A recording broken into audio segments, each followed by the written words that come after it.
2.5 લાખના ખર્ચે શ્રી કલરાવાંડ પ્રાથમિક શાળામાં અદ્યતન લાઇબ્રેરી બનશે। બાળપણથી જ સ્પર્ધાત્મક પરીક્ષા અને સામાજિક જાગૃતિનું બીજારોપણ થાય તે હેતુથી આ સત્કાર્ય કરવામાં આવી રહ્યું છે। કચ્છના શિક્ષણ ક્ષેત્રે એક નોંધપાત્ર અને પ્રેરણાદાયક પહેલ રૂપે કલરાવાંડ પ્રાથમિક શાળા ખાતે અદ્યતન લાઇબ્રેરીના નિર્માણનો આરંભ થવા જઈ રહ્યો છે।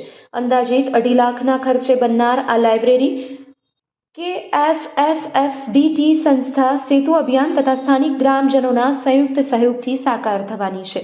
આ લાઇબ્રેરી માત્ર પુસ્તકોનું સંગ્રહ સ્થાન નહીં, પરંતુ વિદ્યાર્થીઓ માટે જ્ઞાન, દિશા અને કારકિર્દી ઘડતરનું કેન્દ્ર બની રહેશે। પ્રાથમિક કક્ષાથી જ બાળકોમાં અભ્યાસ પ્રત્યે રસ વધે તેમજ ભવિષ્યના લક્ષ્ય નક્કી કરવાની દ્રષ્ટિ વિકસે તે આ પ્રકલ્પનો મુખ્ય ઉદ્દેશ છે। આ લાઇબ્રેરીના મુખ્ય હેતુઓ છે કે સ્પર્ધાત્મક પરીક્ષાઓ માટે પાયાની તૈયારી કરવી, પ્રાથમિક ધોરણથી જ બાળકોને સરકારી નોકરી અને વિવિધ સ્પર્ધાત્મક પરીક્ષા અંગે માર્ગદર્શન અને યોગ્ય સાહિત્ય ઉપલબ્ધ કરાવાશે।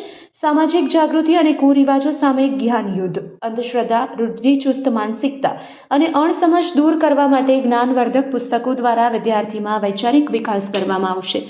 નકારાત્મક પ્રવૃત્તિઓથી જ્ઞાન તરફ વળતર, જેમાં આંદોલન, ધરણા અને વિરોધ જેવી પ્રવૃત્તિમાં વ્યર્થ જતા યુવાધનને શિક્ષણ અને જ્ઞાનના માર્ગે વાળવાનો એક સકારાત્મક પ્રયાસ છે, જેનાથી યુવાઓ આત્મનિર્ભર બની દેશના વિકાસમાં યોગદાન આપી શકશે। આ પ્રકલ્પ ગ્રામીણ વિસ્તારના બાળકોને શહેરી વિસ્તારના બાળકોની સમકક્ષ લાવવા દિશામાં એક મહત્વપૂર્ણ પગલું સાબિત થશે અને આવનારી પેઢીના સર્વાંગી વિકાસમાં માઇલસ્ટોન બનશે। રિપોર્ટ બાય આદમ નોતિયાર, કચ્છકર ટીવી ન્યૂઝ।